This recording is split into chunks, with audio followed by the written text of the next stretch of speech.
Boleh tak mulai hari ini, mulai sekarang, kita belajar berhenti untuk salahkan keadaan. Salahkan gaji yang kecil, salahkan kesibukan di tempat kerja, salahkan harga barang naik, salahkan semua perkara lah. Sebab apa tuan-puan? Ia tidak membantu pun dalam kita meningkatkan taraf hidup kita. Bila kita salahkan perkara lain, kita tak letak tanggungjawab untuk improve diri kita.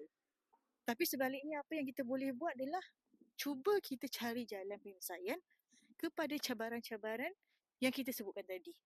Semua orang dalam hidup ni ada 24 jam yang sama dan masing-masing ada cabaran yang berbeza. Mungkin bagi orang yang berjawatan rendah, dia tak ada cabaran dari segi masa dengan keluarga. Tapi dia ada cabaran berkaitan dengan gaji yang rendah. Tapi mereka yang bergaji besar, mereka yang berpangkat tinggi, mereka ada cabaran bersama keluarga, masa bersama keluarga. Tapi mungkin dari segi kewangan ataupun pendapatan, mereka tak ada cabaran yang besar.